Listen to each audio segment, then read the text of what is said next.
રાજકોટના ગોંડલ તાલુકા પોલીસે વ્યાજખોરોના ત્રાસથી આપઘાત કરવા જઈ રહેલા એક યુવકને આપઘાત કરી રહ્યો હતો તેવી જાણ થતાં આપઘાત કરે તે પહેલા 22 મિનિટમાં બચાવી લીધો છે। યુવકે આપઘાત પહેલા વિડીયો અને સુસાઇડ નોટ વોટ્સએપ ઉપર વાયરલ કરી। ગુંદાસરા ગામના રાકેશ કિરીટભાઈ ઓંઝા વ્યાજખોરોના ત્રાસથી કંટાળીને જીવન ટૂંકાવવાનો નિર્ણય કર્યો। તેણે વિડીયો અને સુસાઇડ નોટ વાયરલ કરી। ગોંડલ તાલુકા પોલીસના હેડ કોન્સ્ટેબલ જીતુભા વાળાએ કહ્યું કે વિડીયો અને સુસાઇડ નોટ વાયરલ થવાના 22 મિનિટમાં જ પોલીસ યુવક સુધી પહોંચી ગઈ।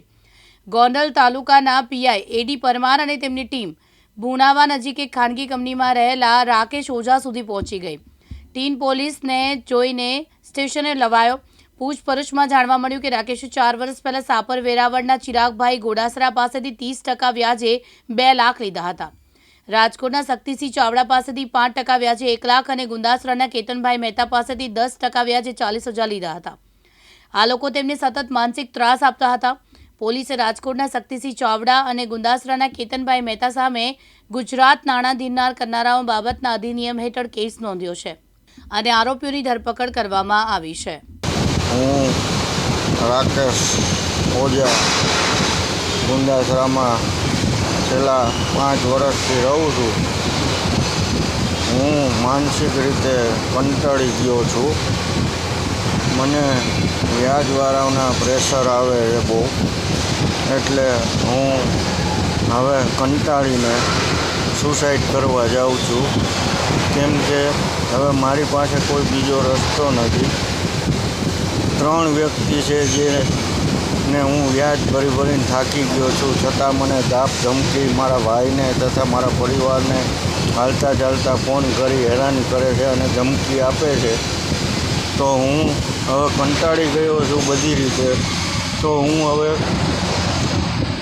મારી રીતના દવા પી આપઘાત કરવા માગું છું। હવે મારી પાછળ મને કાંઈ પણ થયું એની પાછળ આ 3 લોકો જવાબદાર છે। એક છે અવંતિકામાં રહેતા લાલભાઈ કેતનભાઈ મહેતા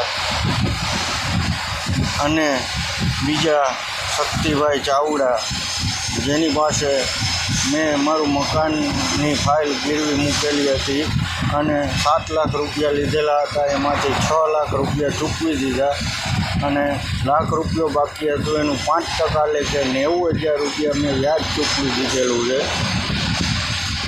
છતાં મને મારી સગવડ નથી। મેં ઘણીવાર એને રિક્વેસ્ટ કરી કે હું થોડા કરીને આપી દઈશ, પણ એ ન માનવાથી એમ જ કહે છે કે મને એકસાથે બધા રૂપિયા આપી દે।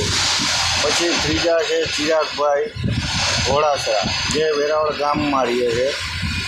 એની પાસેથી મેં 2 લાખ રૂપિયા લીધા હતા, જે 30% લેખે વ્યાજ હતું। એને પણ મેં મારા પૈસા મકાન વેચીને ચૂકવી દીધા, છતાં એ હજી મારી પાસે વ્યાજના પૈસા માગે છે। મારા ઘરનાને મને અને મારા ભાઈને હેરાન કર્યા રાખે છે। એ મારા મરવા પાછળ આ 3 લોકો જવાબદાર છે। તો હું પોલીસને વિનંતી કરીશ કે આ મારા ગયા પછી મારા ઘરનાને કોઈ હેરાન ન કરે અને આ 3યને કડકમાં કડક સજા મળે એવી હું આશા રાખું અને બીજા કોઈને પણ આવી રીતના હેરાન ના કરે। જય મોગલ। આશીષ પાટડિયા, દિવ્યાંગ ન્યૂઝ, ગોંડલ, રાજકોટ।